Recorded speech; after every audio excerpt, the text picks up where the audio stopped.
Paul, who is our DaSy administrator support for these office hours. So Gabby, we can move to the next slide. All right, so here we have our agenda for today. We're going to start off with some content. We're going to look at the purpose of C12, the requirements for C12 in relation to the required data and optional data. Then we'll look at monitoring beyond SPP APR compliance indicators with Part C related requirements and reporting in C12.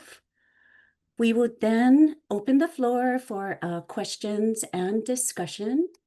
And then we'll close with resources and a couple reminders regarding the remaining 3 office hours. All right, we can go to the next slide. So here are the 2 polls that we are interested in starting with today before we get into the content. So the first poll has to do with last year's APR. The question is, did you report in Indicator C12 any findings of non-compliance and their correction beyond the correction of findings that were reported in your SPP APR compliance indicators, C1, C7, C8, A, B, and C? So give you a little bit to respond to that question.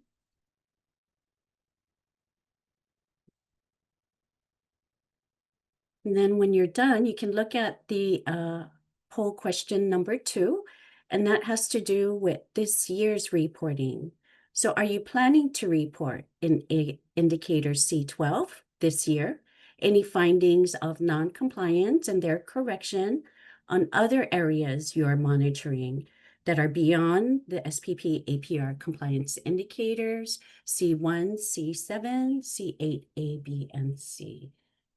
And then Gabby, I'll let you watch the response and post our results when you're ready. I'm going to give it another minute for people to respond. Our responses are slowing down, so I'm going to go ahead and end the poll. Okay, thanks. So from what we can see is at least 38%, some of you have reported it last year in your SPP APR report. And for poll 2, it's the opposite. There's a good majority of you, over then like 63%, that will be reporting beyond the SPP APR indicators. So great. Thank you. So now we can look at our next slide. And so this is Indicator C12, what is referred to as general supervision. And so what this is this indicator focuses on your state, the lead agency, exercising its general supervision responsibility to monitor your EI programs and providers for requirements under IDA Part C. And as you can see stated here, it is reporting on the timely correction of the non-compliance with these IDA Part C requirements. And specifically, it's the C1, C7, C8, A, B, and C. And then there is a measurement table, and I believe Anne is going to drop that in the chat for you. And you can find more information on C12.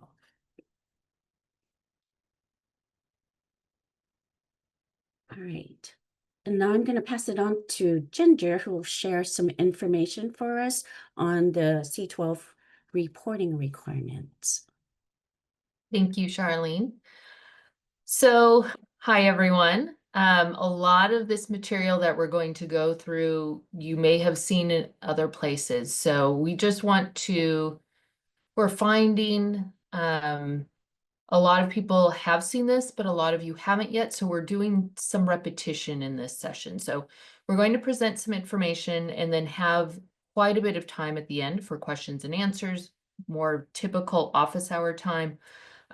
So we're going to move through this first batch of material on reporting requirements and then related requirements today, and then open it up for questions on those topics. Next time, we're going to be talking through the narrative content, how to write that, some recommendations on what to include and not include, and so forth to support. We know a lot of you have questions about that section of C12, how to write up your findings, how does it compare to the indicator descriptions themselves, and so forth. So we'll be doing that in that next session and have plenty of time there for questions and answers also. So today we would just want to review this material about the required reporting and optional reporting. So C12 is OSEP's attempt, the Department of Ed's attempt to understand how states are monitoring beyond the indicators. So you report your indicator findings and correction of noncompliance in the separate compliance indicators, 1, 7, and the 3 parts of 8. So they have that information. So what is C12 for? C12 is for understanding what else you're doing and what other findings you're making. So they want to know about all of the findings you make. Some of them are required and some for now are optional. So the required pieces are, there's 2 parts to what is required. There's the required 1, 7, 8A, B, and C that is reported elsewhere in the APR. All of that is auto-populated into C12 for you. But then you are also required to report findings for any IDEA requirements related to those indicators. So when you look at the related requirements document, if there are things in those lists that you monitor and for which you make findings, you are required under C12 to report those if they are related to 1, 7, 8A, B, and C. And that includes the number of findings you've issued in the prior fiscal year, the number of those that were timely corrected within 1 year, and then all of the steps you've taken to verify compliance. Okay. What is optional then is, and this is, if we could go to the next slide, is other findings of noncompliance and their correction status that you made as a program that are not associated with 1, 7, 8A, B, or C. So these might be findings for noncompliance on some of your results indicators, maybe child outcomes, for example, you have a compliance indicator, maybe fiscal concerns or things related to dispute resolution, those kinds of things. So any finding of noncompliance that's not related to 1, 7, 8A, B, or C is considered optional in C12. Okay. And those are only findings of noncompliance related to IDEA compliance mandates. Okay. If you are making findings on state monitoring items or requirements that are not associated with federal requirements, those do not need to be reported in C12 at all, whether under the required bits or the optional bits. And when we think about optional reporting, it's important to distinguish between what is a compliance related requirement, okay? So, something related to a results indicator, but is a compliance requirement. In those cases, findings should be issued versus something that you identify for improvement that is related to results and outcomes that is not considered compliance. So an example that we have here, IFSP outcomes are written in family-friendly language. This is not a compliance item, okay, but rather what makes for a high-quality IFSP. So you do not need to issue findings on that, and you would never report that for that reason, okay? So think about there's, sort of 3 big buckets. There's the compliance related to 1, 7, and 8, A, B, and C. Parts of those, there's 2 parts to that. There's the findings you report under those other indicators, and then there's findings related to those indicators that only need to be reported under C12. Then there's the optional reporting on findings of noncompliance unrelated to 1, 7, 8, A, B, and C. And then there's the third bucket of things that you may review under monitoring that are related to results and outcomes that are not related to compliance, and those don't need to be reported anywhere, okay? So, thinking about those different sets of what you may be looking at in your monitoring process can be helpful for figuring out what needs to be reported and where. So on the next slide, on issuing those findings have to be issued when you identify noncompliance for all IDEA compliance requirements. And so those are the APR compliance indicators, as well as the related requirements for results and compliance indicators. Now, once you've identified that noncompliance and made a finding, you will verify that that has been corrected, that noncompliance has been corrected through two mechanisms. One is, checking to make sure that that instance of noncompliance was corrected at the record level, most likely, and that the program or provider is 100% compliant through a subsequent data review. So you have to do both parts of that to verify correction of noncompliance. Now, just as a clarification, if you use pre-finding correction in your state, data on pre-finding correction do not have to be reported under C12 at all. In fact, we recommend not referring to it because it can cause some confusion about the counting mechanisms, okay? So anything related to pre-finding correction, those data are not reported in C12. You're only reporting findings, official findings that you've made and their correction. Okay, so sources of those finding data, again, this is just a quick review, can be your annual monitoring system, whether that's cyclical, your targeted and focused monitoring, selective reviews, those kinds of things. You may find noncompliance in your data system. Through data system reviews, your dispute resolution processes, maybe a complaint comes in and you make a finding, and then other types of mechanisms that you might use. So when you are making findings, what you report includes the full set of findings, regardless of when those findings are made. So you may be making findings at different points in the year, right? You may have your monitoring cycle where you identify noncompliance through your monitoring processes and you're making findings there. You may have a complaint come in 6 months later. You may have a selective review that you're doing for one reason or another, and that may happen at a different time. All of those findings that happen within the fiscal year of interest, you need to report those regardless of when those occur. So just keep that in mind. So it's helpful to track every one of those, possibly even in the same location, so that you are keeping track of not only when that was made, but that it's being reported. So the C12 measurement is very straightforward. It's just a calculation of the percentage of all reported findings of noncompliance that have been corrected within 1 year of identification. And remember, correction includes those two parts. So the numerator is the number of findings that were corrected no later than 1 year after written notification occurred, divided by the total number of findings of noncompliance that were issued in that federal fiscal year. And so that overall percentage is your C12 percentage. Now, if you recall, the way the data are broken out in the indicator and how you report them is by indicator. So there's a indicator 1 table with indicator 1 data and related requirements data. There's an indicator 7 table with indicator 7 data and related requirements.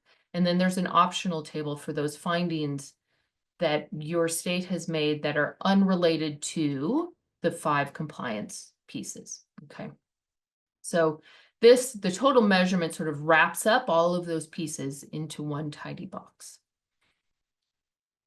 Okay, so a little bit of counting guidance. This is repeat some of what we said earlier, but include your findings of noncompliance that were issued in this next APR that will be in FFY 2023, okay? You've had about a year to verify correction since those were issued. And And you need to make sure that to report it as timely corrected, again, both the individual child level correction and systemic correction must be verified. So you do have to do those two parts for that. And that applies to your APR indicators, to your related requirements, to other monitoring. Any finding that you make related to a compliance indicator has to have both things verified. Okay, so keep that in mind as you're doing your processes. Again, if you do use pre-finding correction, those are not reported as findings and they're not reported in C12. The other piece of guidance we want to remind you of is that you can issue findings by child or by program, but do so consistently. This can affect your C12 counts. If for some reason, you know, for one indicator you're using child, you're issuing findings by child, and another you're issuing findings by program. Hopefully no one's doing that. But if you do that, have done that in the past, your accumulated counts are going to be problematic. And so just make sure you're doing that consistently across all of your findings that you're making. And then the last bit that you'll have to report in C12 is subsequent correction. So you need to report the number of findings that were subsequently corrected since the last APR submission. So some of this we believe will be pulling from the individual indicators, and then you'll need to add any subsequent correction for related requirements that has been completed. So be sure to take a look at that. If you have questions on what to report there and how to report that, we have had some questions about which years should be reported there. So if subsequent correction happened this past year for a finding that was made, I don't know, in FFY 2019, for example, does that get reported in C12? We're working on double checking all of that, but since C12 is a new indicator, our understanding is that you will be reporting on subsequent correction for C12, but how that gets pulled from the other indicators, there's just some questions there. So we're working on getting all of that clarified. If something is not timely corrected, you do need to describe the nature of continuing noncompliance, actions taken, what's been done to ensure subsequent correction, and so forth, any sanctions that were applied, so that they know the steps you're taking to move programs toward full compliance. And we forgot to mention, if you have questions throughout this, please put those in the chat. We will try to address those as we go. You are also welcome to hold on to those for the question and answer session, where we will, you'll be able to ask those questions off mute also. And I think it's Anne's turn.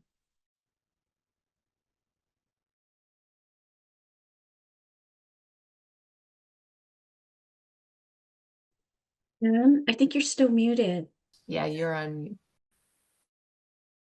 Well, here I am saying good afternoon to everyone, and it's a pleasure to be here with you. And I have the great opportunity of talking about related requirements with you. So Gabby, let's go to the next slide. So what are related requirements? These are requirements from the IDEA statute and regulations that are related to what we call, what OSEP has defined as monitoring priorities and SPP APR indicators. So if you've looked at the document, which Charlene just put in the chat for you, it is aligned by indicator, but it also lists out monitoring priorities. And for example, one monitoring priority is EI services and natural environments. And underneath that is indicator 1, for example, which is timely provision of EI services. And one related requirement that has been aligned with indicator 1 is parental written consent must be obtained prior to the provision of EI services described in the IFSP. So if you are monitoring for a related requirement related to obtaining parental consent prior to implementing the IFSP services, then that would definitely be considered a related requirement for indicator 1, and it would be reported, any findings issued for that item would be reported in C12. Let's go to the next slide, and I'll share some other examples of items in the related requirements document that are related or aligned with indicator 1. For example, interim IFSPs. If you are monitoring the provision of interim IFSPs that would address services being provided before the evaluation assessments are completed, that would be an indicator 1 related requirement. Content of an IFSP, that would be indicator 1 related requirement. Service coordination services that occur to help coordinate the provision of services are related to indicator 1. And these are just some of the other ones. If you take a moment and look at the related requirements document, you'll see a whole list of items that are provided there. And let's go to the next slide. And I want to shift for a moment and talk about states monitoring. Many of you have been monitoring what we call other areas. You could refer to them as indicators, elements, or a wide range of terms, but we're trying to discriminate between what you monitor for the SPP APR and those other things or other items that you also monitor. We had collected and have continued to collect examples of these other areas. We have a few things listed here on a slide that highlight some of these items. Like, for example, states are monitoring services being delivered according to the frequency, intensity, length, and duration of the IFSP. They're monitoring, let's see, transition documentation shows families where the family was informed of options for services and support when the child leaves the program at age 3. Another potential option of being monitored that we know is happening, that evidence-based practices are implemented with fidelity. Just the couple that I've read here, several of them are compliance items that do align with the related requirements and IDEA regs and statute. Whereas the last item, evidence-based practices are implemented with fidelity, is really a state indicator that the state has elected to monitor based on the evidence-based practices that they're actually implementing in their state. So they're going to want to measure whether the practices are implemented with fidelity. So these are just some examples. And most importantly, let's go to the next slide. And we've created a little table here to pull out a few of the items to show how they might crosswalk with the related requirement, and if they need to, with one of the compliance requirements, C1, C7, C8, A, B, and C, and if they get reported in C12. So the first column is the example other area, and I did pull out the first example on this slide, that services are delivered according to the frequency, intensity, length, and duration on the IFSP. This is, you see the regulatory citation there, so you know that is an IDEA requirement.